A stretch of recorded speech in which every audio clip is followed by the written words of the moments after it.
back for another video. That's it. Okay, so these questions that we have is how do we sustain our marriage? What our main influences are, and what will we say to millennials or even younger people that is planning on getting married young? And we got all these questions from my cousin Tamu.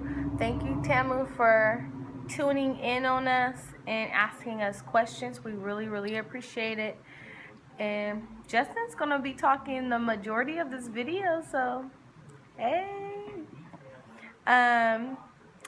So sustaining our marriage. What do we do to sustain our marriage, Jess?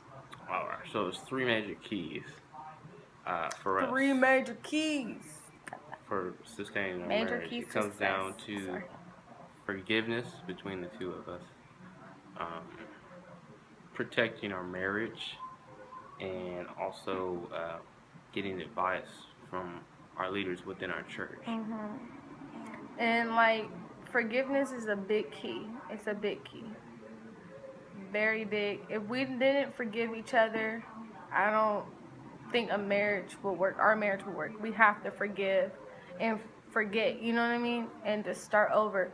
And you can look, we read the verse Ephesians 4:32 for that. Yes, 4:32.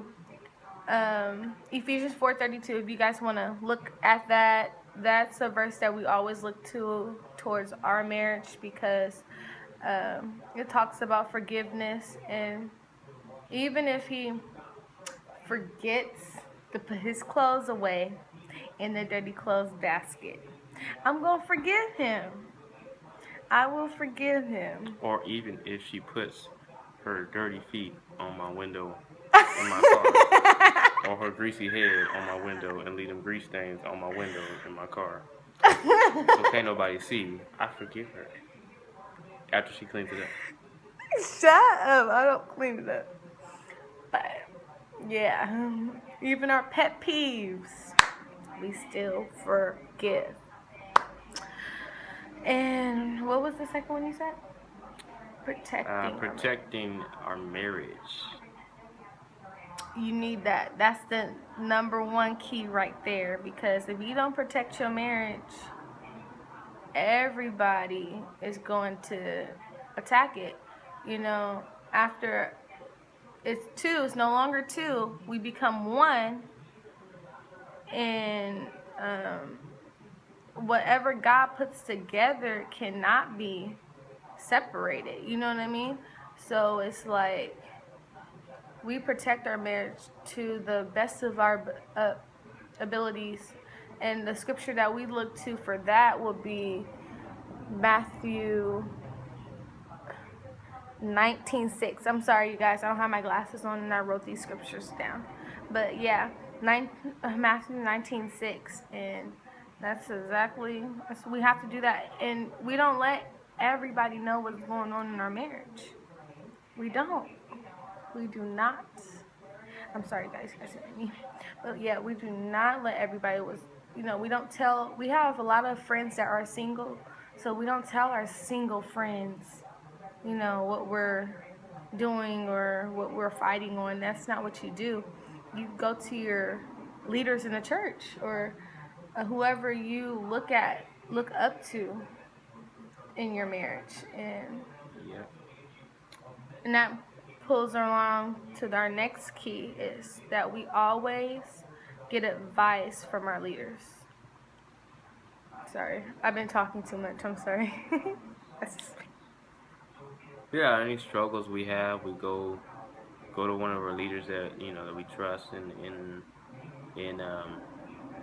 within our church, and we'll say, hey, we're struggling with this, or we're struggling with this, we're struggling with that, and they it's something that most likely they've been through before, so they can give us advice in that area, help us best tackle it. And our leaders, shout out to our leaders, Pastor Eddie and Sister Thalia. That's our pastor. and Pastor Danny and Carmen. They actually mentored us, you know what I mean? And um, Scoob and Anna, we love you too. Isai, Tina, our faves. So, and those are the people that we trust dearly, and we know they will never hurt us in any type of way. And yeah. Yeah. One of or well, for the next questions is our influences. What Mhm. influences got get married? Mhm. Um, First and foremost, in that was God, Yep. and God comes number one before everybody. I'm sorry. yeah, Cut in. God, and of course um, our leaders again, once again, in the church. And um, a marriage that really influenced us a lot is Pastor Danny and Carmen's marriage, because they got married when they was 18, 19, just like us. So, and seeing that and seeing how long they've been together, they're like in their 30s and they're still together, and they have 3 kids and one on the way, and like they're still happy. Like they're a beautiful couple, and we look up to them so much.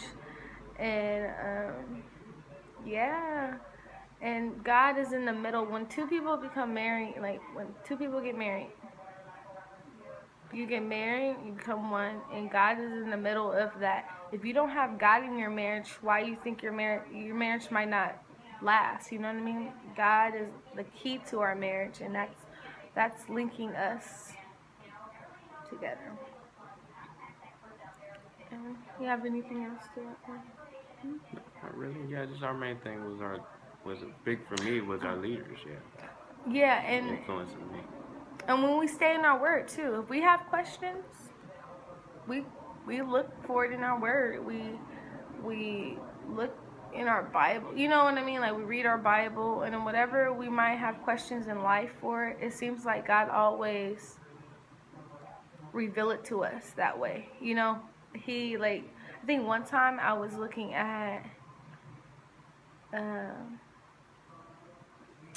I forgot. It was like a daily quote, a daily bread type of thing, and it alerts on my phone, and I was like, wow, and it really touched my spirit because it was talking about like even through like the hard times, you know, God's gonna prevail, and that's exactly what He did um, recently, and it was amazing. It was really amazing. And what else? Yeah, our um, next question was, what advice would we have to those who consider getting married that are the same Young age as us, around the same age, or younger, yeah, or younger? Yes. and first of all, you have to see if that's right for you. If he's the one, you have to know if he's the one. You know, same thing with Yep. me. He Same has to thing. know if I was the one. Even though we was together for 4 years, we was together for 4 years at the end of high school. Yes, Mhm. end of 8th grade, 9th grade, 10th grade, 11th grade, 12th grade. So 5 years. We was together for 5 years in high school, and the year after we graduated, we was wondering like, why are we taking so long to get married? Like, why do we have to wait another year? Oh, because I want to go to school. I can go to school and marry at the same time, and that's what my pastor told me. We can still go to school. We can still achieve our dreams, you know. But yeah, so you have to really know, and if you and I wouldn't advise getting married if you had 10 other boyfriends in the past. Me and Justin, this is all we know. You know what I mean? If a 16-year-old had this one boy for 3 months, 3 months, and it's okay for if she wants to get married, I would be like, you have to, you need some more time down the line, to get to know this person. or even a young couple that's young Christian couple, and they're like looking at marriage. If you think that's what God has for you, and you know that's what God has for you, you're get married. Like, get married.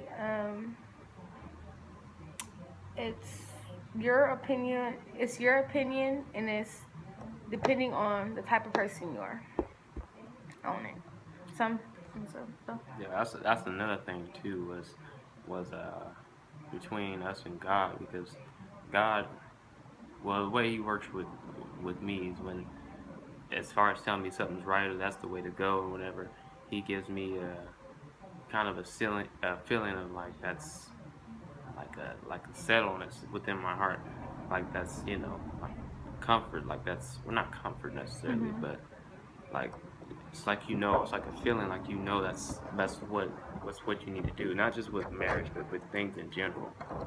But that's kind of how I felt it too, because I was at peace with it, with the whole situation. Like, okay, we should get married and whatnot, and he just kind of eased my heart with it, and I was like, yeah, that feels like that's what we should do.